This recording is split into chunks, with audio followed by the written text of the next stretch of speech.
Oh, talk about it after. Okay.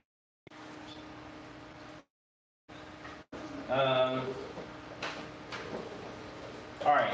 So every bone, every muscle. Let me put it that way.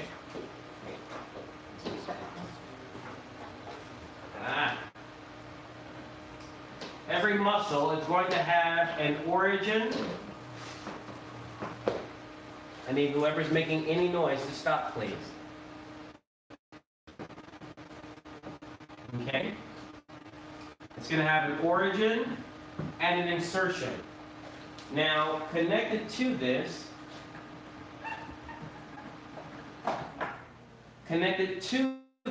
is going to be, so you can have one bone that has origins in one place and insertions in another.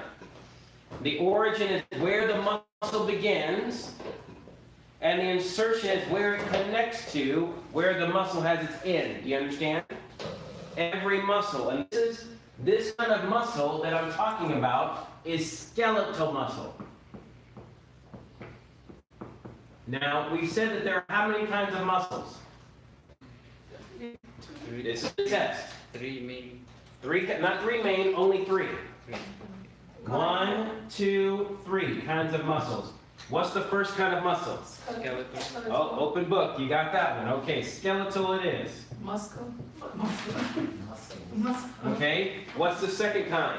Smooth muscle. What kind? I'm sorry? Smooth muscle. Smooth muscles. Okay.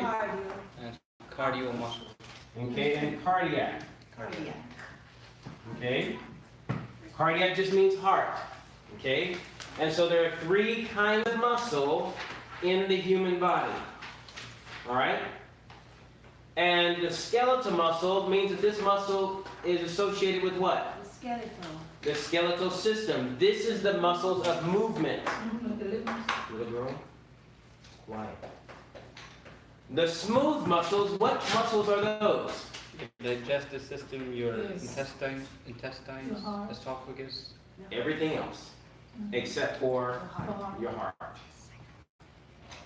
These are the voluntary muscles, and these are the involuntary muscles. These two are both involuntary. All right.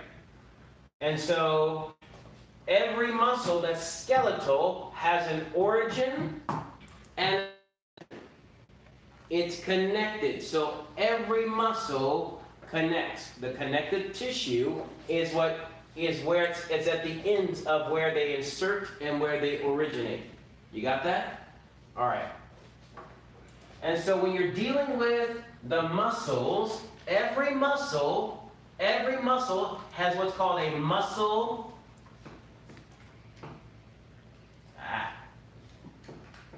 fiber. What is a muscle fiber?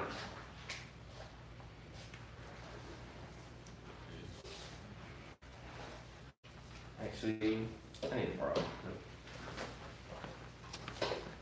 Anybody? Bueller? Bueller? Anyway, yes, it's okay. What is a muscle fiber? First, Turn in your handout. Go ahead. the first thing that comes to something that comes to mind when we say muscle fiber is all those pieces of meat people get stuck in their teeth. Yes, that is true. That is true. On your page where it says page 9, Terminology. under muscle anatomy, okay? Little girl, I hear you say one word before this. A muscle fiber is none other than a muscle cell. You understand? It says page 9, it looks like this. Okay? I'm trying to find it. Now watch. The muscle fibers, these different muscle cells, are connected and they make like a rope. You understand? Yes, that's exactly right. It looks like a cable. You understand? And that's what muscles look like. All right? And it has the different parts, but it's still just a muscle cell. All right? And so you see the periosteum. This is a tough, fibrous, connective tissue that covers the surface of bones, rich in sensory nerves, responsible for healing what? Fractures. The tendon, a dense, fibrous, connective tissue that is continuous with periosteum, and attaches muscle to the bone. The belly. It is a thick, contractile portion or body of the muscle. All right, it says, and it shows the outside with the epimysium, fibrous tissue enveloping the entire muscle, continuous with tendon. The fascicle, which is a group of fibers that have been bound by the perimysium, the smallest unit of a muscle visible to the naked eye. And the endomysium, because you're the epi and endo. Anybody know what epi means? I know it's like epidermis. So epidermis is different than the dermis. Where is the epidermis at? Top level. It's on the outside. And the endo, or that's going to be on the inside. Okay? A delicate connective tissue that surrounds each muscle fiber. Perimysium, you'll see that, fibrous tissue that extends inward from the epimysium, surrounding bundles of muscle. Each bundle bound with perimysium is called a fascicle. All right? And so, you see the different parts that are in there. You have the Z-line, the H-zone, the Z-line, the sarcomere, which is a portion where the Z-lines and the H-zones are right there. The muscle fibers are long, cylindrical, multinucleated cell striations. And it has the myosin and actin. You can study that out. There's a lot there. I'm not going to go over all of it, but you can study it for yourselves. I'm not trying to give you everything in class. I'm trying to give you enough so that you can go back and study on your own. I love YouTube. You know why? Because I could go there and somebody, mostly a millennial, said, you know what? I'm going to teach people about this. And you can look up all these different terms, and somebody's going to tell you about them. Amen. That's YouTube. It's the University of YouTube. You know why YouTube? You know what YouTube means that you don't have to go to college? Mm-hmm. Amen. That's right. You can go to the YouTube University for free. That's right. You know, very wealthy people are not sending their children to college anymore. That's why they give it for free. Unless that child needs, because what they're doing is they're giving them all the things, because they know that college, the first 2 years are a waste. Yes. It's right. nothing but gravy for the college. It's how you make. Oh, okay. Anyway, and so the first 2 years of studying humanities, are literally a waste of money and energy. And a lot of people like, oh, study humanities, I'm gonna get my degree in psychology. Lord have mercy. You know what you can do with a psychology degree? I'm sorry, what's that? Nothing. So I said, You can go to college and you can get another degree. It's a foundation for you getting another degree. But you got a psychology degree, that just meant you like school. Now, I'm not trying to be mean. I got family members that got psychology degrees. Biology and psychology. And I feel bad for them. Because it's not a degree you can get a job with. Anyway, I'm sorry. I digress. Let me go back. All right. So, University of YouTube. All right. So, insertion points and origin points. Wherever you have muscles that are connected to your skeletal system, then you're going to have muscles that have at the end of them tendons and connective tissue, which the Bible calls sinew. All right? And so each muscle kind is different. The smooth muscles, I'm going to deal, when we start dealing with organs and organ systems, probably Wednesday. Oh wait, let me see. What am I gonna cover? Skin, flesh? No, we'll probably start, no, we're gonna deal with nervous system first and then we're gonna deal with organ systems, okay? All right? And so, Father, I lost my train of thought. Muscles gonna speak to All right, tendons. let me see if I can turn this on and we can show you a couple more insertion points. Means a couple more means 2. Yes, but I mean a couple more as in not 2, a couple more as in more than 1.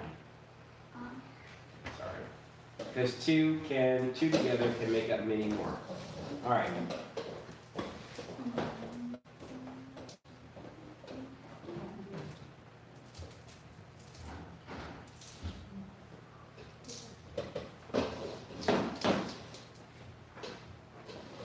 All right, can you see this here? I can. Make it a little better. Can I see that ball? Big ball? All right, How can I see the big ball? you cannot, because Daddy's not gonna get up and get it to you. All right. All right, so, let me see if I have my pointer here, and if I do, I'll point it out for you. Different points. Praise be the Lord. Hallelujah. All right. All right, so you'll see, this is the humerus bone. Anybody, what's the humerus? This one here. All right, well, let's just do some things. Show me where your skull bone is. Point to it on your body. Skull bone? Skull. Yeah, Skull. just skull, not skull bone. I apologize. Skull. The bones that make up your skull. That's the correct way. Show me the bones that make up your vertebrae. Okay, all the way down. And what do you call that? Spine. Okay, also your backbone, right? Okay, remember I told you I'm not going to make a lot of issue about you learning all the Latin names for everything in the body. So long as you know where it is and what it does, you'll be smarter than most other, I mean, if you know what it does, yes.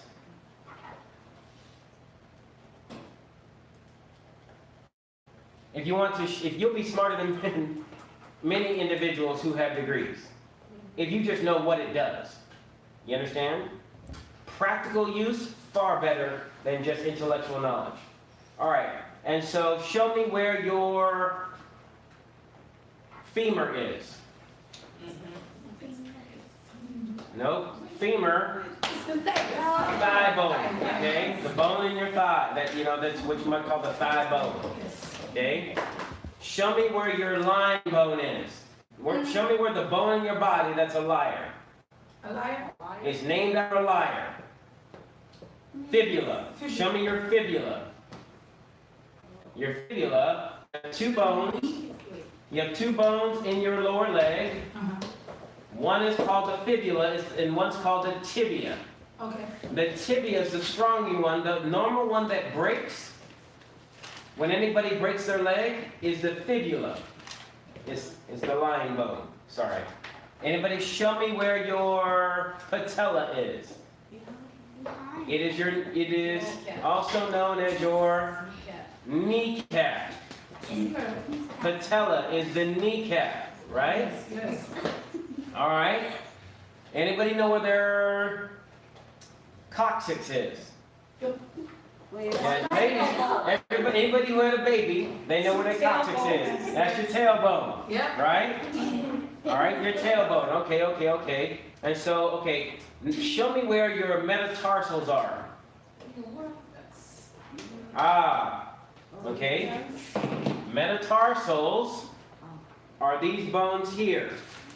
Okay? Yes, I just. Okay, but also these bones here right before your toes. So these are your digits. You can call them, they have other names, but you can remember that. And your toes are also digits. You ever known if anybody lost their thumb and they replaced it with their big toe? Yes. I heard it. Yes. Yes. Yes, just to replace. Just Yeah. All right. So each bone Matthew. each bone. This is the right front of the humerus, right here on A. This is the humerus from behind. So from the front and from behind of the same bone, this bone up here. Now, anybody know what this stuff up here is called? What's this in here? And the shoulder? Anybody know what this acromion process and all this kind of stuff? Anybody know what your sternum is? Sternum? The sternum is this thing right here. It's the heart bone right above your heart. It's called the sternum, right? What are these things here? Shh, little one. What are these things here called? The ribs. Your ribs, right? Right, every man should think, if I'm going to get married, it's going to cost me something. They need to feel just like this. But listen, it's going to be a good thing, because you got 11 more, just in case it don't work out. I'm messing with you. I'm messing with you. All right, sit down. All right, so the bones are grouped into sections, which makes it easier to remember. Your shoulders, there is a process in here. Now there are joints, and we are not dealing with that yet. And there are different kind of joints. Anybody know what this kind of joint is? One in the shoulder? Sock. This right here, It's not sock. it's called ball and socket joint, right? These are the different kind of things.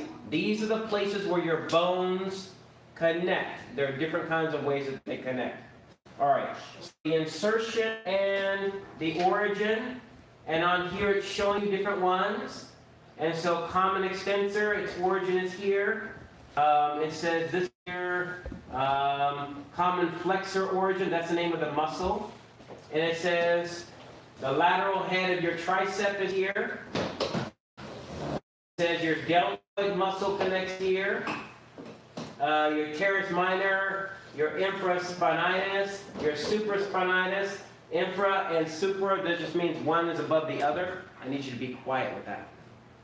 It says your pectoralis major connects here. So you have muscles that are, listen, you have muscles here that are wrapping around and connecting to this here. You understand? Every part of your body connects to another part so that each part serves the other. All right. It works good. Let me see if, it's not gonna let me do it. So Okay, go ahead. the bones in your ears, and under the Shh. that's What, in your head, like a separate thing. You will leave this list of bones. what bones where? Hammer, anvil. Yes, yes, you're talking about the bones in your ear. So that would be a separate. No, they are connected. There are bones there, but they are connected to different things. Okay, so you have bones in your skull that are connected with muscle. Or you have muscles that are connected to your bones. Let me say it that way. Because the way that your face moves is because the facial muscles are connected to bones. You understand? Through tendons and all the same thing. Yes. Face has a lot of bone, right? No, your skull has bones and your face has a lot of muscles that connect to the skull. You have muscles that connect. Frown and Yes. faces, open lips out. All right, so pronator teres, this is a muscle. Its origin is the medial epicondyle of the humerus. Coronoid process is the ulna. So you see here, it connects to the humerus right here. This is what would be called your elbow. And it starts here and it inserts here. Okay? And it's for pronation, it's for weak flexion. Oh, I keep thinking it's going to change, but it's not. All right? Here is the fibula and the tibia. Oh, this is your hamstrings. You can see the hamstrings here. And you can see how there's an insertion here, right at the lower part of what's your hip, down here. This is your femur right here. This is one of your hamstring muscles. One is from the front, one is from the other side. Click it. Same thing, over and over again, likewise. I downloaded dozens and dozens of these. See how the muscle's there? latissimus dorsi muscle, So what happens when somebody? latissimus, sorry. What now? When you tear a muscle, I always hear people saying it. When you tear a muscle, it means two things. First off, it depends on why, but normally your muscles should be like little wires. But a lot of times, if you see somebody that's gained weight right here, that means they're gonna have back problems. It doesn't mean if, it's when. Because these muscles here are supposed to be tight. Right, that's all core. And when the muscles are tight, because they wrap around, they come from here, but then they connect back here.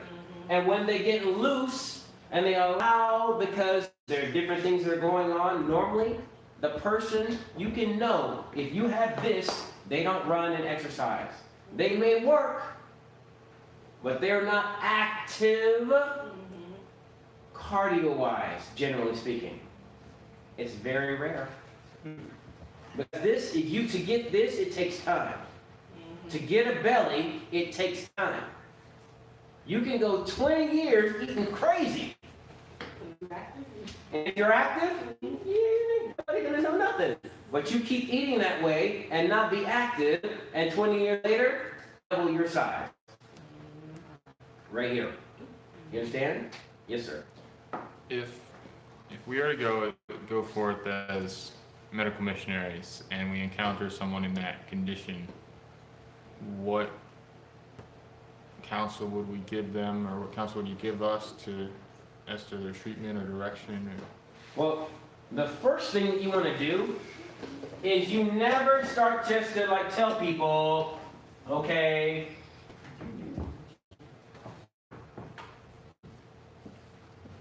too bad, you done messed up, it's too late. But what you want to do is you give them hope. See, health is not being thin. Let me say it again. Yeah. Health is not being thin. I know a lot of thin people with cancer. Yep. Some people think, if only I could be skinny, oh, then I would be pretty, and people would like me. People might like you, but they like you for the wrong reason. Listen, I'm going to tell you the truth. Being ugly has its advantages. There are advantages to being ugly. I don't mean grotesque, I mean just not good looking. You know why? You know what the advantage to being ugly is? Not so many temptations. No. People don't want you for your physical structure so much. Exactly. If they want you, character is to be involved. I used to pray, Lord, please give me ugly daughters. I used to beg God for ugly daughters. You know why? Because I grew up and we used to hunt pretty girls. Chase them down. Come on, girl, give me your number. Whatever it is. You know, I didn't talk like that, but you know, I was smooth. But I had friends that got more girls than me. They used to talk like that. I don't know how it worked. I just say maybe girls just aren't that smart. I don't know. It don't work. It don't work? Well, they used to get a lot of numbers. I don't know. They used to, yeah. Sorry, You know, it's like, they get the wrong number, 800. Don't call me. All right. But here's the thing. And the reason I'm talking about, because when you're talking about ugly and pretty, you're talking about placement of muscles.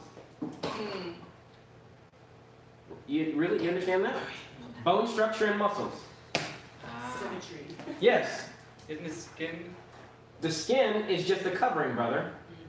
It's Nice skin is good. It's bone structure. It's bone structure Muscle formation. and muscle formation. Okay. And the little parts, right? All right.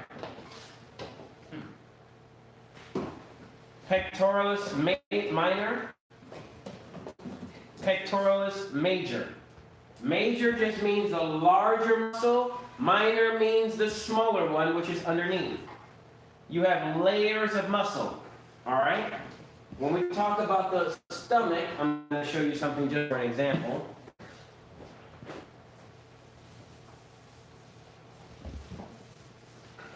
Your stomach is a bag of muscle with no bones. You understand that? Smooth muscles. It's smooth muscle. You don't control it. except for there's a way you can control it, but so your stomach, You have to train them. all right, looks something like that, okay? And it has layers of muscle that travel different ways. So you'll have muscles that are traveling this way, one layer. You'll have another layer traveling this way. And another layer that's traveling this way. It's 3 layers of muscle laid on top of each other. You understand that? We okay? Everything all right? So you have 3 layers of muscle in your stomach. And how your stomach works is that each layer, when you eat, begins to contract and it twists your stomach like a muscle bag and it's just churning. You understand? It's just doing a twisting, pulling, contract and release to mix it up. It's a bag of muscle. Malia, if you say one more word, I'm going to stop class and deal with you. Everybody understand what I'm saying? Not about Liam, I'm talking about the muscle. But your words. Yeah, it's hush. And so it is layers of muscles. And you know what happens when muscle gets stretched out? Go back to somebody chubby wubby right here. Again, what happens is it's not tight. And therefore, if it's not tight, it can't do its job properly. You know what makes a stomach muscle tight? Well, that's part of it. Actually, that's not really it. It's this 4-letter word. And it is a 4-letter word that starts with an F that people think is bad word. Oh, fast. Fasting. The break between your evening meal and breakfast, that fast helps to make the muscle tight. But if the muscle's working all night, in the morning it's going to be dragging. Just like you drag in the morning if you work all night. Yes. This may not be the time to answer this question, but if I can ask it, when people, like some people, when they gain weight, they're very like soft, and Yes. others have like a very hard like belly. Is that like what is the reasoning for that? It's just different. Not everybody responds the same. I'll let these two. Go ahead, brother. Now, my question is along the same line. Some people, when they get fat, like all over the place, and it hangs down. Or some people, it just grows up. Yes. I've heard when it grows up like that, that's more disease That's like cancer. acquainted, but Well, we'll answer that. Go ahead. Okay, so I hear all this fat thing going on, right? This belly thing. Right, so I'm gonna take it on. Now, speaking for myself, okay? What happened to a person like myself who had a C-section and, you're told that because of the cutting that's done, there's a scar tissue and then, there's the issue of the cut. So you don't, when I give birth naturally, my stomach went back to its natural state. But after having the C-section and then there was complication along the way, I don't get to go back. So I left with a little pouch here. So what about that? Okay. Next time, say, what about somebody who did this and this? happened? I'm me. Yeah. Okay. All right. So this is a belly. Yes. Okay. Right. Belly button. This is a cut from a C-section. Normally they cut it from hip to Yes. hip, right? What they do is they're slicing the muscles that generally, and let me see if I can find one. All right, there you go. So you can see the muscles are going down, they travel in this direction, right? Yes. And they slice across them. Now what happens is many times you develop a scar, both outwardly and inwardly, because they have to cut through several layers of muscle. They have to go through, there's a fibrous thing that the organs are attached to on the wall on the inside. They have to cut through all of that. And so they cut through it, they reach in, they grab the baby, they sew you up. Hopefully, if they're a good surgeon, they sew you up on the inside, and then they sew you up on the outside, right? So what you do for that is you still do the same thing. you do, now beforehand, every time a woman gets pregnant, what did I say? Every time. Every time there is a law in the body that from 18 months to 24 months, the body will bring her exactly to where she was before from the day she got pregnant. So when she gets pregnant, there is a marker set in the brain that says we will give this much time. If she doesn't get pregnant between now and then, we'll bring her back to where she was. The problem is if she gets pregnant again, then it sets a marker for where she is. So if she doesn't allow how much time between children? 18 to 24 months. About a year and a half to 2 years between children. At the end, what's her body going to be like? When it brings her back to chubbier, fatter, right? Now, I'm not trying to be mean. Now, watch this. The only thing that's different with that is every time a woman gets pregnant, there's a little connective tissue between her two hips. Let me see if I got one of these. Okay, here you go. Okay? You see right here, there's a little, this is from the front, yeah, so there's a little tissue right there, and this is called the pubic symphysis. And this little connective tissue, for some women, when they get pregnant, it spreads. And every time they get pregnant, it gets bigger. That's when the hips get. This is what makes the hips get larger or just spread apart. When girls get to a certain age, it begins to grow as well, and their hips widen out. They used to have little skinny boy hips. And then all of a sudden, things start to change in the rear end back there. And so it's getting wider and wider. So now why am I bringing this up? So what happens is if you've had this problem, if somebody's had this problem, now the issue is that bodily, chemically, the body's going to bring you back unless this was a physical change, right? So the muscles won't be able to restore exactly the same way.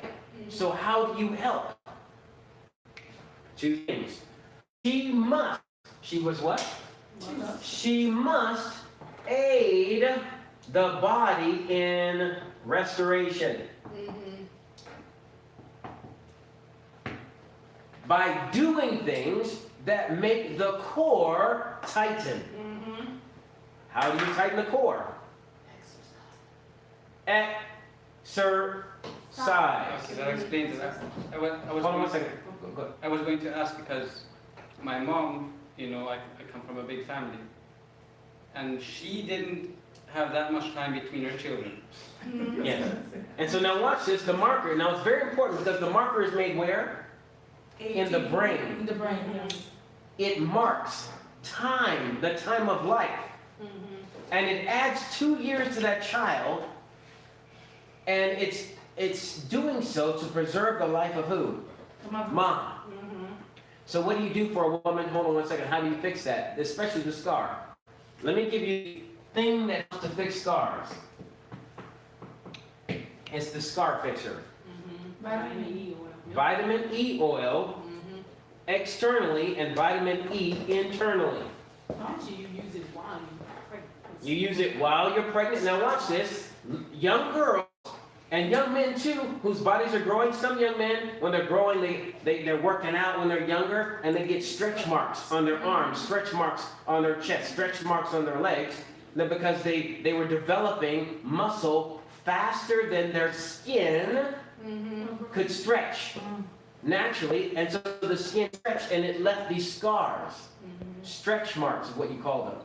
And so in order to get rid of those, you use the vitamin E oil, you apply it topically, and you can mix it with DMSO if you want to help it to penetrate. So if that would happen and you don't do much about it, would you be more wrinkled in your older age Well, when you degenerate? that's another thing. It has to deal with fat, but somewhat. But no, because the wrinkles, you're not getting wrinkles down in here. Because I'm dealing more with the gut. The wrinkles primarily happen in other places where the skin, where you're starting to lose muscle and you're losing fat. Yes, ma'am. Right. So I'm asking this question because with the C-section, it was not a planned C-section. We're talking about an emergency C-section, a life-saving where the doctors just put, they just, had to. They slice you open and they reach in and pull out. Right, so you just mentioned something where between you said, this Cubic is the hip, centimeters? this is the hip, Mhm. and this is the thing here. Mhm. There's supposed to be a cushion between the hip, between right here, that the It joint. is there. Right, no, not for me, it's Well- gone. So I'm just saying, because I know exercising will be good to help the poor, but what happens if you're limited in certain things to do for the stomach, to exercise it to get it to where you want it to go? So there are two things you can do. There are other exercises. So this is one of those things where I will do a consultation with you privately Okay. and not answer necessarily publicly. I'm going to let you answer in just a moment. But one of the things that you do is there are exercises that you can do that don't cause stress upon on that part, or you do it so that you don't have extra friction. Specifically, swimming is a very good one. Running in the pool is a very good one. Going in the pool and running in the pool is very hard and very wonderful for your structure. Sitting in a hot tub, allowing the hot, going from a hot tub to a cold pool, from a cold pool to a hot tub, going back and forth, is going to increase circulation, which will increase health to the core. The other thing is, listen to me, a lot of times the woman she has that child, and because of that child, she no longer does anything else outside of the house. She becomes housebound, and because she is housebound,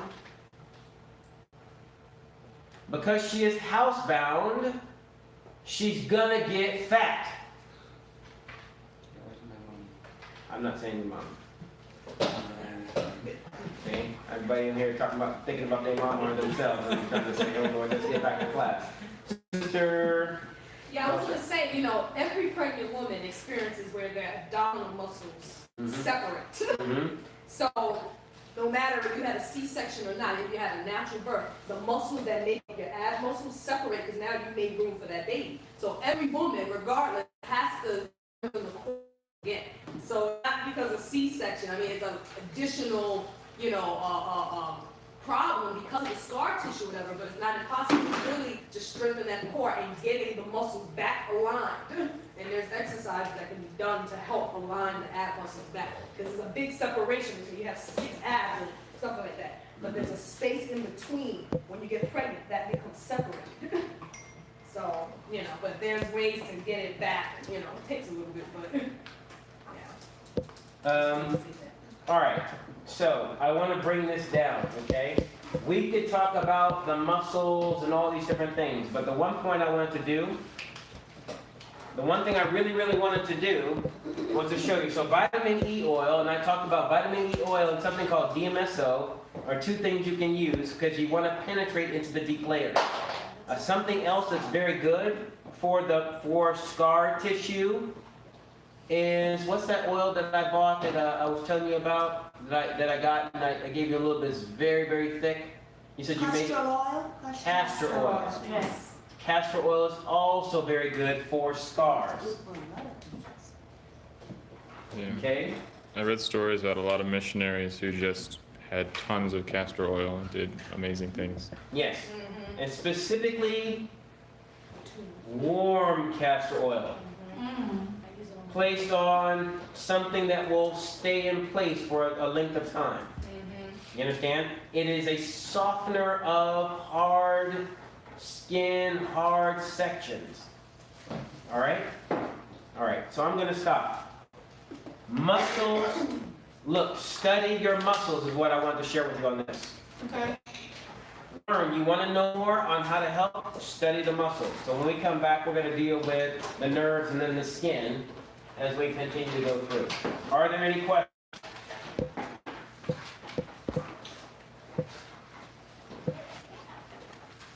None? Let's bow our heads in prayer, please.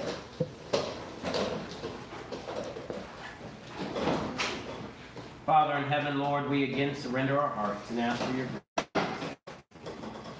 And Lord, many of us have structural problems, chemical problems, elemental problems. We have all kind of problems. But we know that the balm is Jesus. That he has given a remedy for all of these things. Help us to know the origin of our issues. Help us to accept our issues and then to ask and to be shown, Lord, what is the remedy that we can do or apply in order to alleviate it, if at all possible, remove the issues. But Lord, more than anything, we just want to say thank you for this wonderful and fearfully made structure. And we ask for your help. Help us, Lord, to not only be stewards of the bodies you've given us, but to encourage others to be faithful stewards of theirs. In Jesus' name we ask these things. And thank you for this class and this day. In Christ's name.